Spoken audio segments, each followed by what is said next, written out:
Saudara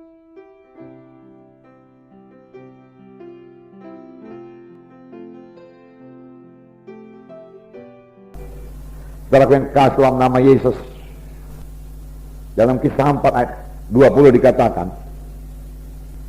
Kisah Rasul pasal 4 ayat 20, maka dikatakan bahwasanya mereka berani, sebab tidak mungkin bagi kami untuk tidak berkata-kata tentang apa yang telah kami lihat dan apa yang telah kami dengar.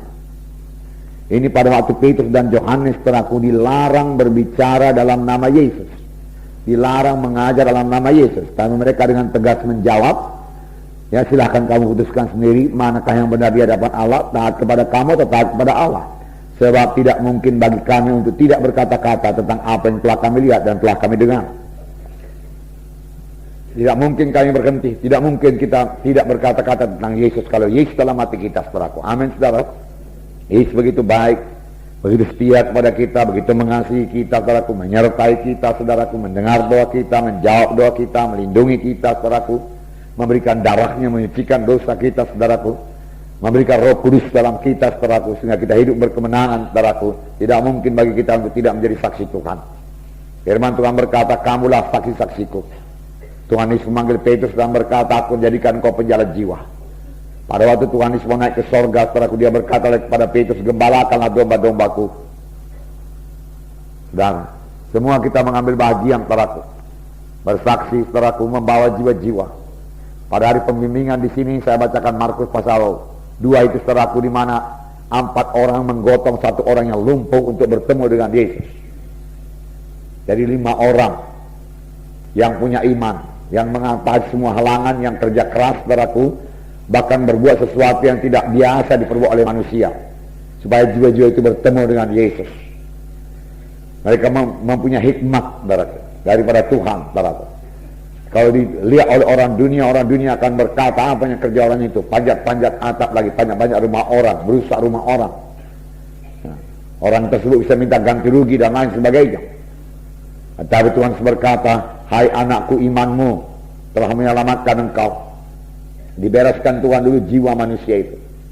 Dalam kakar ini juga, saudaraku, yang paling penting itu keselamatan jiwanya.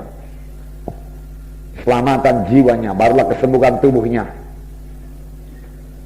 Pada waktu pelayanan Tuhan Yesus, saudaraku, selalu mengajar lebih dahulu, baru dia menyembuhkan. Kalau orang itu menerima pengajarannya, Tuhan Yesus dapat menyembuhkannya. Amin, saudara.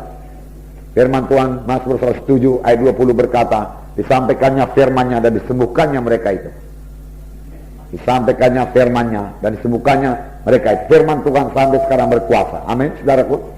Firman Tuhan tidak berubah. Langit bumi boleh berubah, tapi firman Tuhan tidak berubah. Biar kita semua mempercayai firman Tuhan, saudaraku. Pegang firman Tuhan. Bahkan untuk kesembuhan kita, saudaraku, pegang firman Tuhan. Tuhan berkata, sembuh-sembuhlah itu, saudaraku. Katakan kepada Tuhan, saya percaya saya sudah sembuh. Saudara katakan demikian kalau sudah sakit. Biar yang lemah berkata, aku kuat. Let the weak say, I'm strong. Let the poor say, I'm rich. Ya. Biar yang miskin berkata, aku kaya. Mengapa, saudaraku?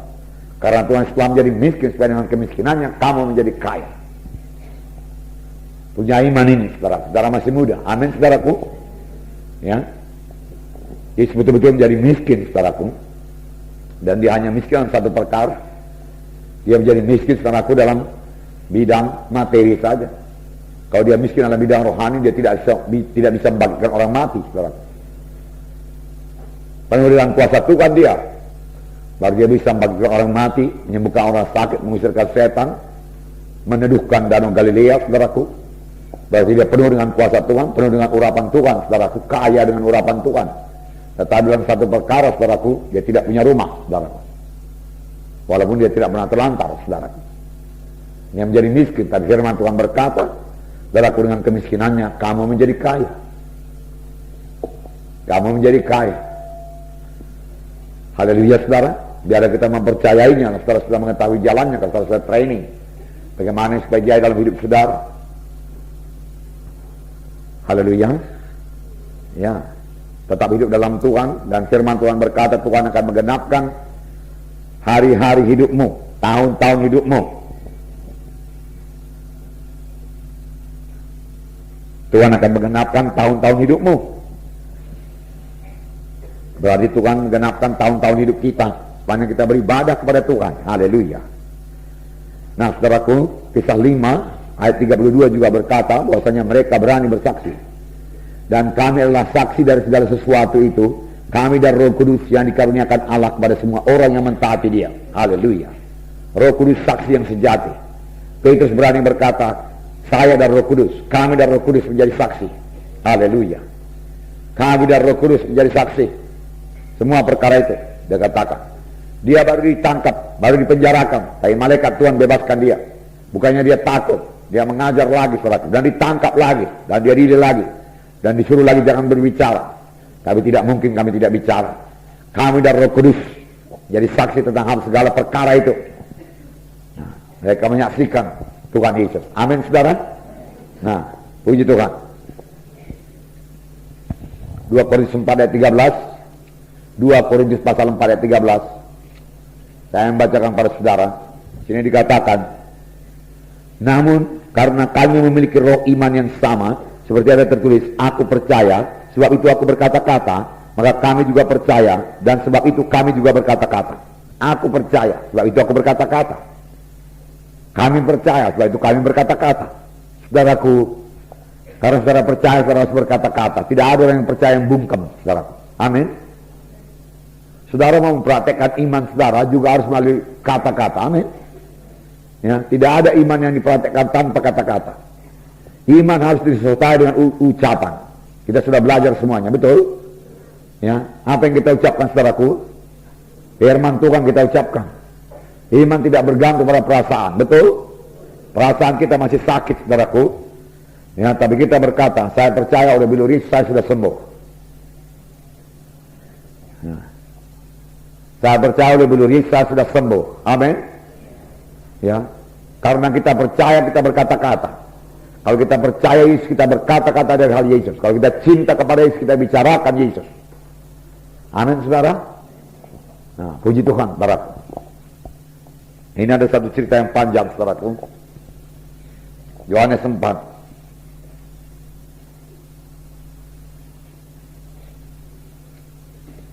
ayat 1 sampai 25. Kalau saudara baca terus saudaraku, nanti perempuan ini saudaraku lari ke desanya saudara, lalu mengabarkan bahwasanya dia sudah bertemu dengan Mesias. Lalu orang desanya datang menyambut Yesus.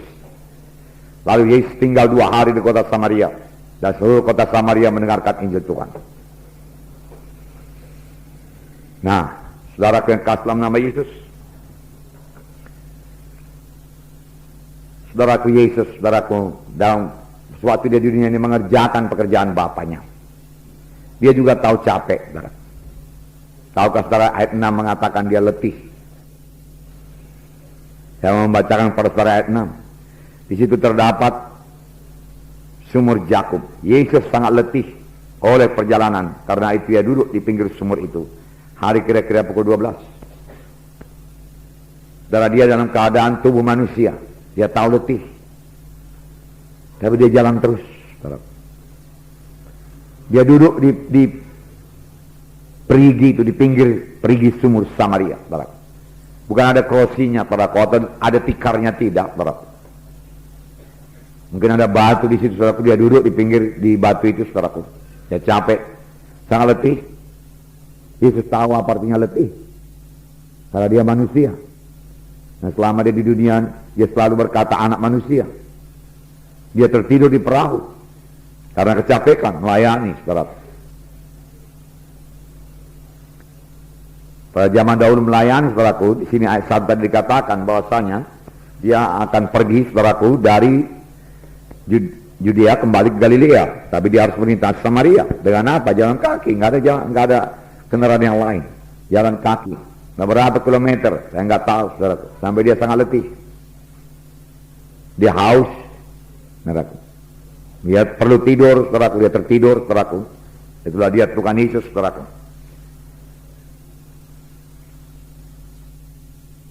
Dia juga merasa lapar. Firman Tuhan berkata, sudah dia puasa 40 hari 40 malam, dia merasa lapar. Dan setan menggoda. Jadi kalau batu ini jadi roti.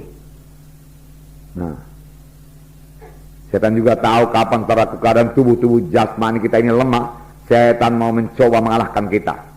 Tapi biarlah kita jangan mau. Kita selalu bersandar saudaraku kepada Roh Kudus yang di dalam kita. Amin saudara.